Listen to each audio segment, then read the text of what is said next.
One of the biggest adjustments for any string player switching to a baroque or early instrument is getting used to gut strings. There are many technical aspects to get used to, like how much bow pressure to use, how fast a bow speed to use, and how exactly to work with the gut strings. But in addition to technical aspects of playing, there are maintenance issues as well to consider. The biggest difference between gut strings and steel strings is their sensitivity to temperature and humidity. Many people who are new to working with gut strings will get really frustrated at how sort of squeaky and squawky they can be. Though some of this chiff is nice and unavoidable and an enjoyable part of the timbre, some of it can be minimized.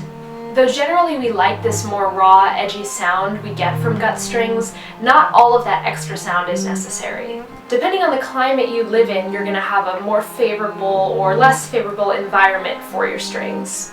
Here in the Northeast, we have fairly humid summers, which work pretty well for gut strings, but the winters can be really rough as the humidity drops really low. As a gut string starts to dry up in a dry climate, it loses the elasticity inside the string. With that lost elasticity, we start to get more extra percussive sound coming out of the string and not as much resonance. The number one most important thing to do when playing on a gut string instrument is just ensuring that you're always humidified. For me, that means humidifying at home, using dampets or humidifiers inside my case, and doing the best I can to find concert spaces that are also humidified. As crazy as it sounds, I tend to check the humidity every day just so I have an idea of what my cello is working with. On days when it's less than 40% humidity, I make sure my humidifier is on and keeping my strings sounding their best. If you're really desperate and you find that your strings have dried out and aren't sounding good and you don't have a lot of time to get them adequately humidified, a quick fix is olive oil. Take some extra virgin olive oil on a paper towel and lightly coat the strings with the oil, making sure to avoid the area where the bow goes. After you rub it in and rub off the excess oil, you'll find that your strings have moistened up a bit and will be sounding a little bit better.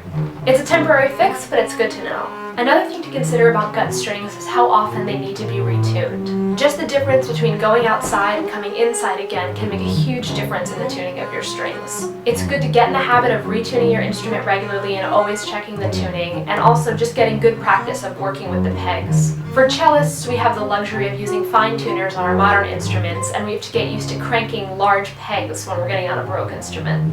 Because the strings are more sensitive, you always just want to allow yourself a little bit more time to get in tune. Whether you're showing up to a rehearsal or concert, you want to give yourself enough time for your instrument to adjust to the climate and for you to retune a couple times so that the instrument really stabilizes.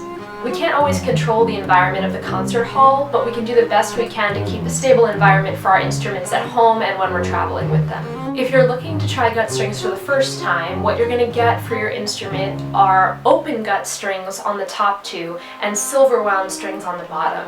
Open gut means you have just the pure gut string with nothing around it, and the bottom strings are usually wound with silver just to make them a little bit more stable and reliable because the thick gut can be so sensitive.